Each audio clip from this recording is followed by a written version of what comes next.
very warm welcome to all our listeners. Thank you for tuning in. I hope you will enjoy this podcast. Hi Vidhu, thank you so much for joining us on Blitz Business. It's good to have you. Pleasure being here, Ashish. Awesome. Let's get started. Vidhu, first, if you can tell us a little bit about yourself, and then we'll dive deep into about the company you run. So, Ashish, I'm from Ludhiana. I I lost you. Am I audible? Yeah, you're audible. Okay, sorry. Whenever I'm talking after that, it just goes on mute at the back end.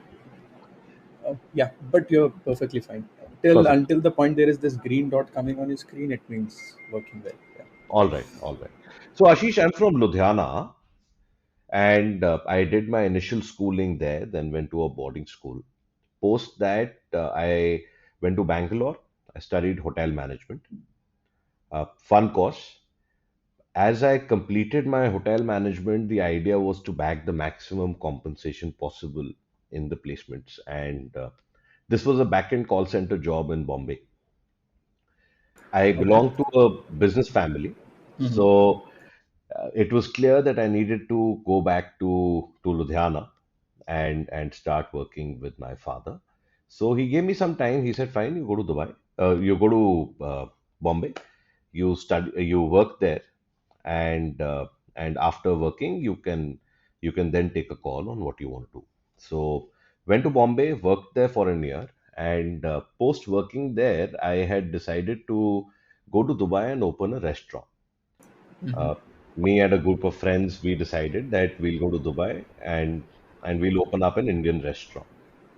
Okay. And in my holidays, I came back home and I told my parents that I'm planning to go there and start something of my own. And my dad showed me the newspaper and the classifieds at that time had a lot of restaurant equipment available.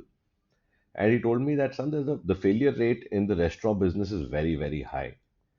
Now, you haven't yet completed your education, so you should first complete your education, and after that, take the risks that you want, so that if you want to be on your own, you are employable. So that's when I decided to pursue my MBA. I got through Amity, and I chose entrepreneurship and leadership. Uh, Great course that they had. Uh, as we came into college, first few days, we were uh, we were asked to make business plans with figures that we just couldn't imagine in those days. We were told that imagine you have 100 crores, how would you invest it? So the first thought process that was drilled into me there was that start thinking big, which made a lot of difference. Now, as I was completing my MBA, we had our placements. I landed a job on day zero, and then there was uh, there was nothing to do. I was going to college. I knew that I had a good job, but then this is not really something that I wanted to do in the long run. Now, in college, I met Siddharth, my partner. So both of us were very, very, very close friends. And Siddharth is from ETA and belongs to a business family. They have Bajaj dealerships and petrol pumps. So he too was in a similar situation where he was also clear that he has to go back home. And both of us did not want to go back home. We wanted to be working in an environment where we could sit with our staff, go out, and have an interactive workplace, unlike a small and medium business setup in manufacturing, where primarily the bosses are working out of the office and there's a lot of shop floor staff. So owing to that, we started searching for fields that we could enter, and obviously we did not have capital. So uh, recruitment was one of those fields which we figured we could enter with a very minimal amount of capital, and we could probably do well there. Siddharth from college had landed a job with a banking and financial services company in sales, and they were hiring a lot of money at that time. Sorry, they were hiring a lot of people at that time, and they were showering money in terms of compensation. This was the year 2008, and as we started prepping, we hired our first two employees, and our office was to open on the 15th of September 2008. That this was the day Lehman Brothers declared bankruptcy. Yes. I don't know, Ashish. I'm probably going too fast. If that's the No, case, no, then you stop me and tell me. no, no, And perfectly. It's very fascinating. so both of us hired our first two employees, which were extremely difficult to get. We had I had borrowed 2 lakhs from my mother, and Siddharth used to love trading in stocks, and he'd made some money, and he had 2 lakhs at his end. Uh, his parents had a building in Noida, which was available, and we were given a grace period that fine, don't pay rent, you can use this space and start off on your own. So, 15th of September, Monday morning, we come in and we hear that Lehman Brothers has declared bankruptcy, and suddenly, no banking and financial services company wants to hire. Wow. Both of us had quit our jobs, and we were given a certain amount of time by our parents that fine, you do whatever, but ultimately you come back home. So, now we had no option but to innovate, to find our way through. So we started exploring fields, and we figured pharmaceuticals is one of those fields that doesn't go through a recession very often and is always on the rise. At the same time, education is something that people spend a lot of money on. So we started recruiting for book publishing companies and pharmaceutical companies, and that's how we got through our first year. And And that's when the journey started for us. when you say recruiting for pharmaceutical education, so what type of roles you started to begin with? So, we were about 23 and a half, 24 years of age. Okay. And the first time I went in front of an HR head of a pharma company, he asked me, Vidur, what can you do? What can you recruit? I said, I can recruit for any role that you want. And he said, fine. He said, I'm not giving you the role because you come from a background where you've demonstrated capability. It's you are at such a young age, you've taken a big risk in life. I'll give you a role which is for pharmaceutical comp and bench senior manager, and I want a person from one of these research companies who has good experience in the pharma domain, and I will not pay you for it. हमारे पास वैसे भी काम नहीं था. We said okay. We picked up that work, and we managed finding our first resource within a span of, I think, about 2.5 weeks. We were able to deliver, Okay. and the HR head was impressed, and he said that yes, you guys have the capability. This role has been stuck for a lot of time, and by closing this, you've proved that you can recruit. So that's where our journey in the pharmaceutical recruitment space started. And Lupin was the first customer for us. This was Lupin, and there was Mr. Gaurav Mehta there. And until date, I think Lupin is one of our best customers. We've been working with them for now about 15 years. So the journey started, and at the same time, because we were in Noida and there were a few good book publishing companies here, we started reaching out to them to hire salespeople. Uh, we came across a company which had all their salespeople written on the numbers for all the salespeople written on their website. So it became a good hunting ground for us that we had some talent available easily.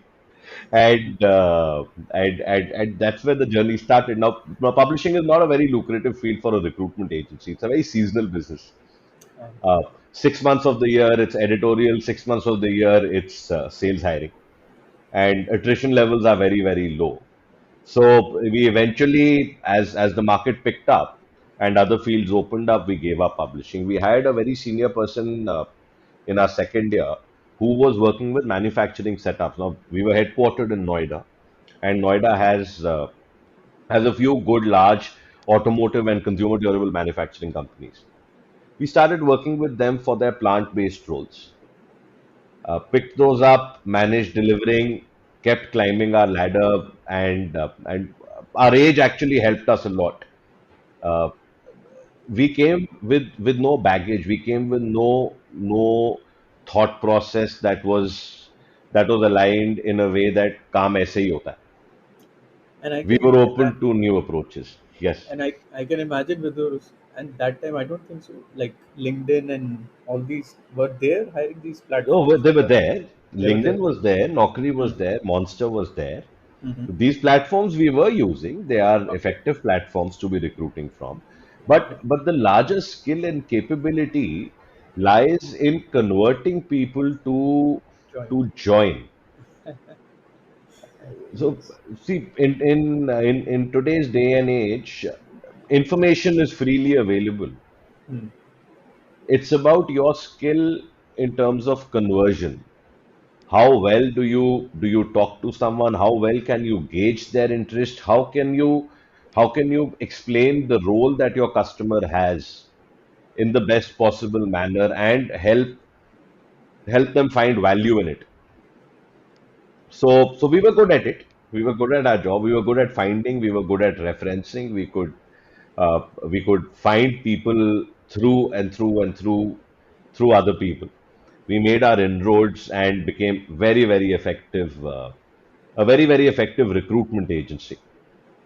And this is a very common theme, and maybe you're the right person to ask. So many founders have come, to this podcast, and this is a question I quickly keep in the end, and I ask them, like, सबसे बड़ा regret क्या है, or things which you feel, कि थोड़ा और सही होता तो लाइफ बेटर रहती. And as per our starts 10 में से 9 लोग हैज सेड इट हायरिंग, या तो वो आदमी नहीं आया, जिसको बोला वो कभी ज्वाइन ही नहीं किया, और हायरिंग में हमने इतना डिले हो गया, we couldn't scale at that time, या और better talent sort of hire कर लेते, एक कॉमन थीम, मतलब we Right, are at around 100+ episodes now, और हर किसी फाउंडर ने बोला है irrespective of the field, till now they are saying, you know so what will you suggest, Vidur, for such scenarios, and people who are listening, who are just starting, we have heard of young entrepreneurs also, so उनके perspective से जो hiring का तो challenge है अभी भी, that's why companies like you are helping out and helping them grow. So what is that magic, or what should a company do to avoid such scenarios? hiring is an art, Ashish. The art is about convincing people and selling your idea to others.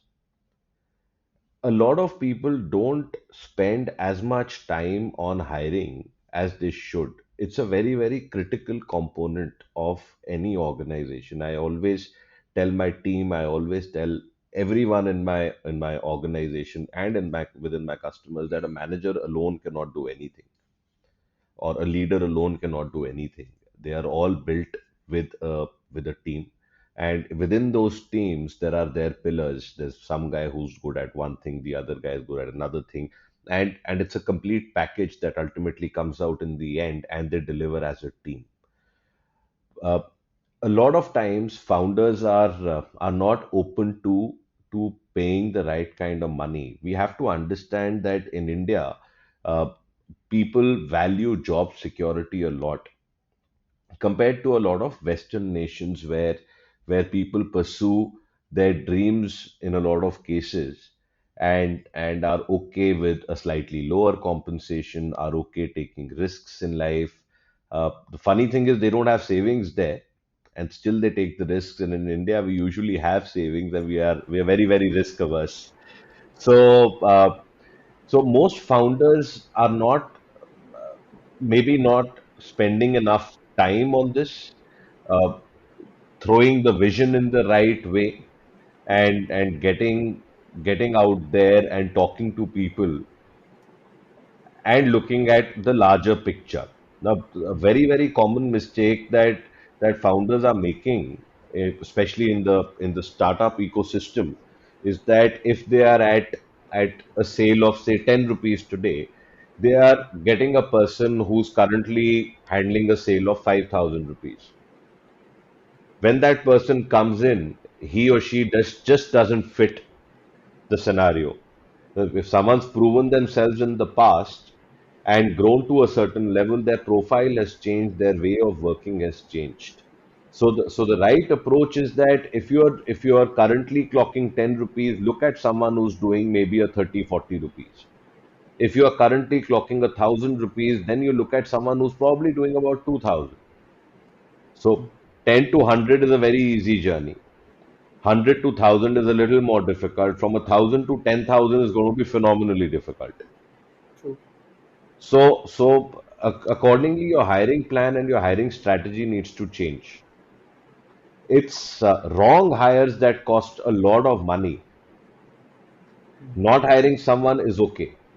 Wrong hire is a very, very, very expensive thing for the company, and a number of startups, they go they they they have a tough time because they've hired the wrong people, and those people will just not be able to deliver in the circumstances or or the position that the startup is in.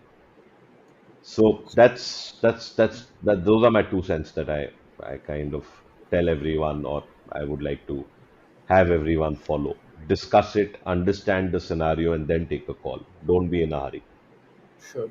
And Vidhu, what is the sort of trends you have sort of seen in the market compared to, let's say, 2008 or over the years? You know, how is the trend looking in the market in any of the aspects? If you can share something. So Ashish, both me and Siddharth, na, we come from business backgrounds. हमारे यहाँ ये बोलते हैं जिसने मंदा खाया तेजी वही खाता है. So we started in the year 2008. Hmm. Bad time for recruiting, but we got our that helped us put our basics right. Hmm. Sometimes I wonder that if we had started in 2007, maybe we would have had a very, very difficult time post 2008, Hmm. because we would have operated in a different manner with an entirely different thought process. So 2008 was different, COVID was different, and in today's scenario, see what happened is that in 2008, financial services was a there was a meltdown and overall recession in the economy. Hmm. In during COVID, a lot of companies weren't lost business completely. So it's an ecosystem, right? So travel shut completely. So all Hmm. of those people lost jobs. Ultimately, it affects demand. Hmm. Everything gets affected in the whole ecosystem. So a lot of people lost jobs, and as COVID kind of ended, everyone wanted to gain or cover for the lost ground of that year and a half. So they hired a lot of people, left, right, and center, whatever compensation, they weren't bothered.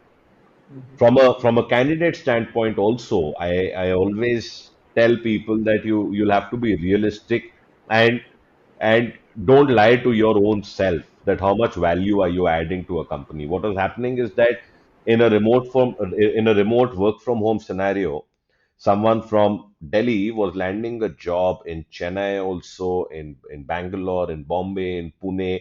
There were times people had 20-25 job offers in hand. Oh, really? That's a lot. People had that, and Wow. and companies had resorted to giving the final compensation offer on the date of joining. So जो मारामारी हो गया था talent का, it was not sustainable. It was a writing on the wall. So see, agencies made a good amount of money that time, and now most companies, or almost all companies, are relooking at their strategy. They hired a lot of people. Now they are optimizing. This optimization will continue for the next quarter or so. Post that, they will they will then be at a realistic situation that, guys, this is our cost. These are our sales. This is the amount of money that we are making. And now, how do we grow? So they will start investing again and they'll start hiring again. This current scenario is temporary, and a lot of people who unfortunately lost jobs have lost jobs because they were slightly or highly paid compared to the market, and ultimately everything comes down to the basics: demand and supply. Post COVID, the demand was very high, the supply was low, compensations went up. Now the demand is low, supply is increasing every day. So compensations are correcting. We'll find a middle path somewhere, and then it'll be business as usual. So how does, whether company like yours, I assume in this competitive space, sort of differentiate, uh, because um, there are many companies which I've seen, which keeps coming up, new and old, which are there in this segment. So, and sort of the pricing model, the structure is almost sort of fixed, right? In terms of what I am aware of, it's like it's typically a month salaries or 8 point something percent, CTC, or maybe payroll management companies doing, not much. A lot of innovation can be done in this space, sort of to speak, in terms of uh, pricing. So, as a company, how do you sort of differentiate them? So, Ashish, before I answer this question, I would like to tell you a little about our current size and scale. Sure. While going through the journey, I was only at probably our third, fourth year. Okay. And as on today, we've got over 14 offices. We Hmm. manage about 22,000 people with about over 16,000 on our payrolls. And then we have the government apprenticeship program. Uh-huh. And besides India, we have an office in the UK, we have an office in the US. Hmm. We are the go-to agency for Indian companies hiring talent overseas. See, Okay. an Indian brand that may be large in India may not be very well known in the international markets. And for them to work with agencies in different locations becomes very, very difficult for them. So we help them out, and we do a lot of that work for Indian companies. A lot of large, very, very large business houses are all customers. Now, can you repeat that question, Ashish? Sorry. Yes, differentiation. Yes. So the differentiation in this field will come only by your internal process. When you said the 1 month salary, the recruitment business is changing and it's becoming project based. So we are today going to a customer and asking for a guaranteed number of roles, and we are discounting. And in terms of the staffing business, which is the volume business, it's your capability to recruit that really sets you apart. Everything else is can be copied. So I always tell everyone, in compliance there's no 101, there's no 99. You can either be compliant or you're non-compliant. Now staffing is one part is compliance, where everyone has to be 100%. If you're below 100, you are non-compliant. That's just not acceptable. Second, there is a fair amount of technology, Ashish, that's coming in, especially in the staffing business, which is becoming a differentiator. We have uh, we have our own software that we offer to our customers, which has insights on trends within the people that we've deployed for them, compensation changes. We through our app, through our mobile application, we give a very, very strong attendance tool, which has geo fencing, geo tracking, biometric attendance. In today's day and age, onboarding of a new candidate has become completely digital. We do it through the app. They upload their documents. There's no need of a physical exchange. Banking has become much easier. So technology is, of course, playing a role, and it's a lot like how banking was in the past and is today. Agencies that don't come up with the right amount of technologies will just not be able to fetch work in the future. So tech is playing a part, and ultimately in the recruitment business, it's your own capability to recruit. Like I said, it's an art. So we as an organization also believe that it's critical to train people. So we spend a lot of time in training our internal resources. Whoever we hire, we train them very, very well. We just don't put them on the floor. Okay, आ जाओ और काम पे लग जाओ, नहीं होता है ऐसे. And if we are hiring experienced talent also, we first understand what they know, what are their what is their thought process. We let them try out that thought process in our organization. If it is better than ours, we adopt or we adapt that thought process. If we feel it's not better than ours, then we make them unlearn that thought process and we instill our values and our thought processes within that talent. I think that's what set us apart as an organization always. So, Vidur, when you were telling about scale, so one question which came in my head is duration. When did you felt ki, this is the big milestone, now the business is expanding, or this was my biggest order, or, which, made you feel good in terms of now we are scaling, now we have arrived. अरे बहुत So, बार हुआ है आशीष. So key क्या था? moment. Yeah. No, I'll give you an example. It's in our fourth month, we recruited a candidate for a tech customer of ours, and our payout at that time for that candidate was going to be in the range of I think 2.5 lakhs or something. It was a lot of money if you look at it for pure play college kids, Hmm. and this person just before the date of his joining, one day before his joining date, stopped responding. Oh. We went to his house. So, we went to his house and we said, "What happened?" He said, I'm not answering my calls because I don't want to join." We were new to the field. It's a common instance in India where people don't want to join. They just stop taking calls. They don't face it and say, "I'm not going to be joining." Yeah. So वो धक्का लगा, but then that is what showed us that there is a possibility of making big money also. Hmm. So that was our start of thinking about this business in a large way. And typically when we started, now our milestones were slightly smaller. As we keep growing, the yardstick keeps changing, Ashish. Uh, when we got our first staffing customer and we reached 500 people, we thought we've arrived. Then we reached 1,000 people, we thought we've arrived. Then when we reached 5,000 people, then again we thought that we've arrived. Let's party. फिर वो 10,000 हो गया, फिर 15 हो गया. Now we are setting our eyes at 100,000 people Hmm. with an ultimate aim of being over a million. Hmm. So right now that million is ultimate. Maybe I'll be talking to you 5, 7 years down the line and talking to you about 10 million.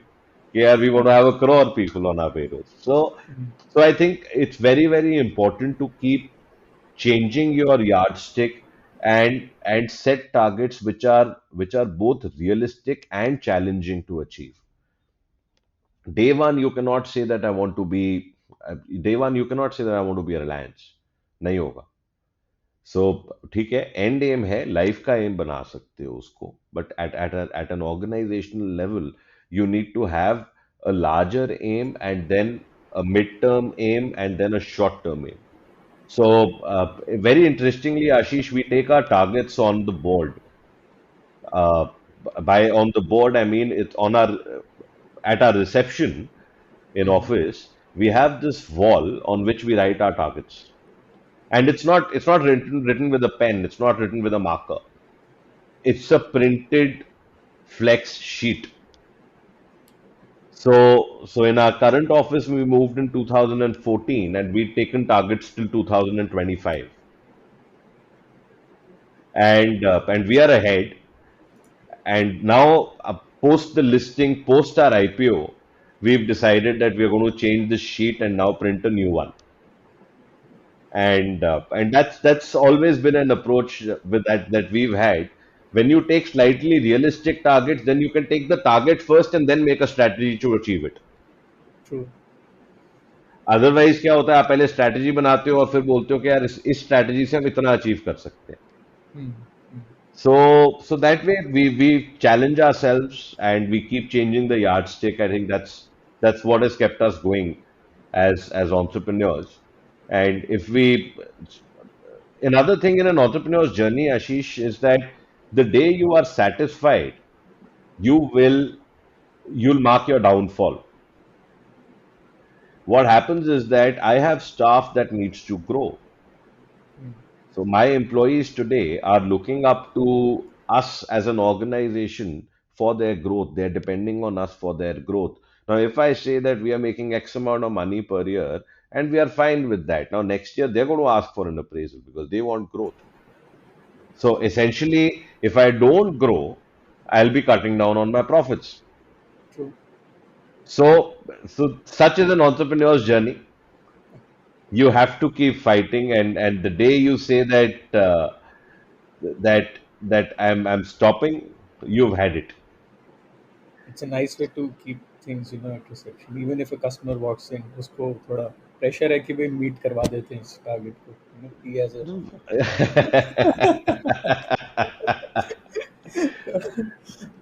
Yes, I think it's important to convey your vision and target to people at the base level.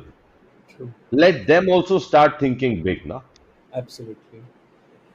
And you talked about whether you mentioned about IPO. So let's talk about in terms of you. So you mentioned in 2008 you took from your mother loan, and your co-founder also had some made some profits from trading. So what has been the fundraising journey, if any, you have done in the past, and then we'll talk about the IPO. So, Ashish, honestly, I'd been trying to raise funds pehle. Okay. Pre-COVID, we tried to get some private equity. Okay. And like I said, every time we thought we've achieved it. We are there. Hmm. And the yardstick just kept changing. The Hmm. first time we went, they said that, "Yeah, your size is too small. Why don't you cross probably 50 crores and then we'll talk." Okay. In terms of this top line that I'm talking about. Hmm. We achieved 50. I went back to the same person. He said, "Yeah, market change हो गया. कम से कम 100 तो करना पड़ेगा अभी." हम हमने 100 कर लिया. वापस गए. He says, "यार, listen, the market has changed further. अभी 200 मिनिमम है." सो 200 कर लिया. He says, "यार, ऐसा है कि इस स्टेज पे ना अच्छा प्राइवेट इक्विटी नहीं आएगा. They are looking for a larger investment.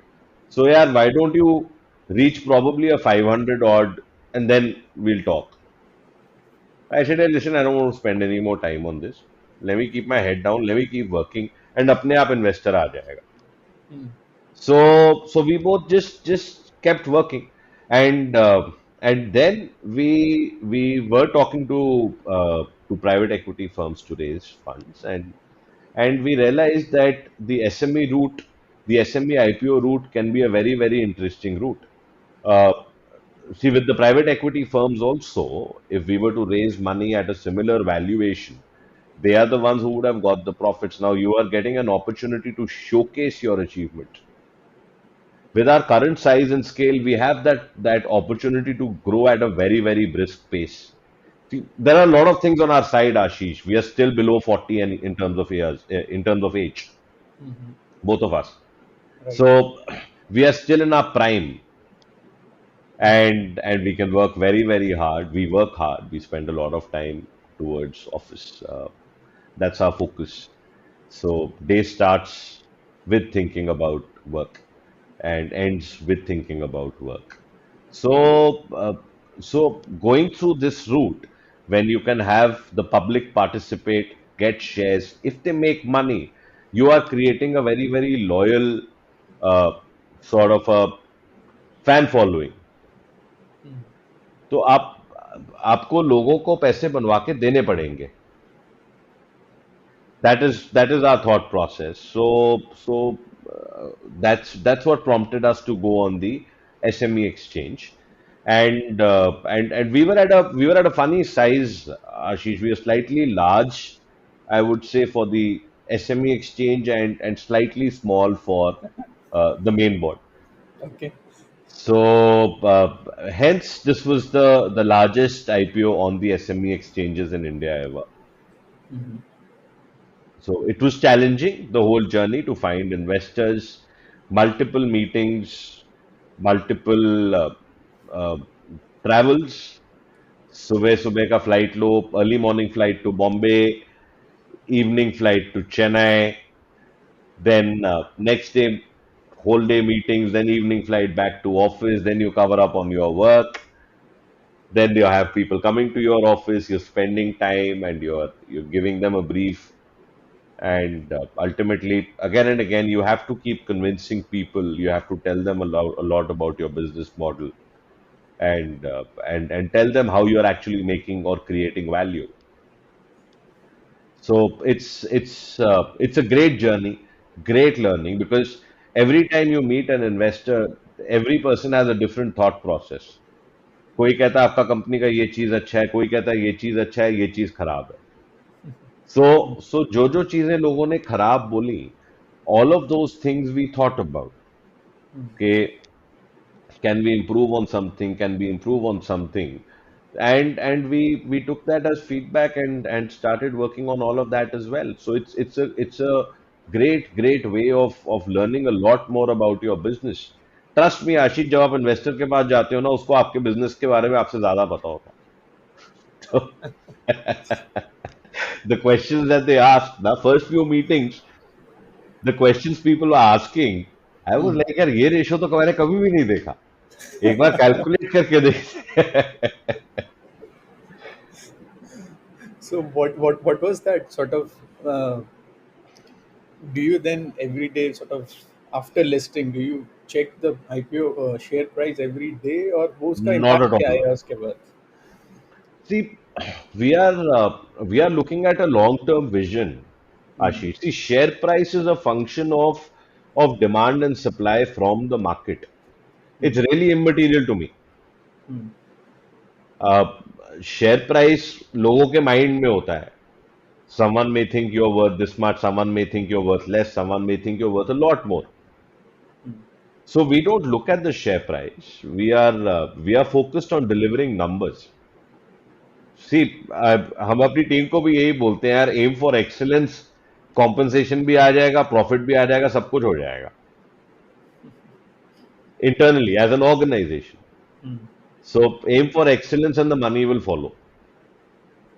And ये हमारा डे वन से ही फंडा रहा है, And both me and how Siddharth. या yeah, and how does sort of this IPO listing then sort of if you look at like post IPO helped or changed things in terms of access to capital or what all new opportunities or revenue sort of you planned or you're executing? So Ashish, the challenge in the HR services industry na is that it's an extremely crowded space. So you have a lot of boutique firms, you have how do I put it? There is a trust deficit. Okay. Customers have a very large trust deficit on the agencies that they are working with. So, more than the fundraise, the IPO was important to us from a branding standpoint. The Okay. moment we come onto the public domain, financials are available, returns are available, compliance is available, details of defaults in terms of compliance, how strong you are with your own internal processes, what you're following, what you're not following, is all out in the public domain. And that really helps us in getting the right customers on board. And unfortunately, in India, a lot of times the thought process has been that we want to work with a multinational company, and in India, a number of times they say multinational is someone who's not headquartered in India. And you tell them that listen, yeah, multinational is someone who's got presence in multiple countries. That's about it. So we are also a multinational. Correct. अब listing के बाद क्या होता है ना कि there is a very big brand that comes attach to you, कि हाँ यार, this company is there on the listed space. So employees also feel safer. कोई हमारे पेरोल पे आ रहा है, कॉन्ट्रैक्टर पेरोल पे आप जा रहे हो, सो दे नो यार लिस्टेड कंपनीज है, सिस्टम है, प्रोसेस है, सैलरी का इशू नहीं आएगा, कंप्लायंस का इशू नहीं आएगा, and at the same time the customers are also very convince. So it's a huge impact in terms of branding. Understood. Yeah. And in terms of, you said now there are targets since you're listed. So do you plan to grow organically, or and you mentioned there are a lot of boutique firms to acquire things also? So Ashish, we only want to acquire technology. Okay. There is no plan to acquire firms. uh, Acquiring, if we are able to find someone with excellent technology that can help us reduce our operating costs, or can help us giving a better customer experience or a better candidate experience, that is our focus. We will not we will not acquire companies to grow inorganically. That's not our focus. It's much cheaper to build it. It may take a little more time. That's when I said that we are not looking at the stock price. Our Hmm. focus is see, our focus is a long term focus. Now we are sub 40 in terms of years of age. We are competing against ourselves as people. We always challenge ourselves more than anyone else. You can't just say कि इसका ये अच्छा है, इसका ये अच्छा है, इसका ये अच्छा है. सबका circumstances अलग है, आशीष. It's very difficult to benchmark yourselves against one competitor. And when you look back for last 10, 15 odd years, whatever it has been, back, if you were to go back in time and say, these are the things I would have done differently, what would that be? Ashish, honestly, no regrets यार. Seriously, क्या होता है कि a number of times we do think that we could have started this vertical पहले, we Hmm. could have done something else पहले. But who knows what would have happened after we started it. Hmm. See, there was a when we were straight out of college now. We thought idea is what matters. The idea is what matters. No, it is the execution that matters. True. It's not about starting something, it's about running something profitably. And that is where we came to a conclusion of no regrets. We don't know how the execution would have been. See, everyone's got ideas, right? Hmm. सबको पता है कि आप ये भी कर सकते हो, वो भी कर सकते हो. Why not build something to do this? Why not build something to do that? It Yes. is execution. How do you build it? How do you build the product or service, make it profitable, scale it up? There may be an idea which is a very, very high profit making idea. You get into paintings, for that matter, you can make a lot of money. But how do you scale it up? Because the moment you're doing it commercially, your painting loses value. Hmm. So, so every business, every step will have a positive and a negative and an opportunity. So I feel one should thank God that you've been put on the right path and live life without regrets. There shouldn't be a regret because you don't know how it would have worked out. Awesome, awesome, awesome. Thanks a ton, Vidul, for being so candid and sharing very fascinating journey. Thank you, Ashish. Anything you Pleasure. want to share with our listeners? Anything which we may have missed? Any Nothing, comments? nothing, Ashish. I've covered everything. I think good chat. Awesome. Thank you so much, Vidul. It was really fascinating to hear you, and so you spoke your mind. So that's always very much welcome. Pleasure, Ashish. Looking forward.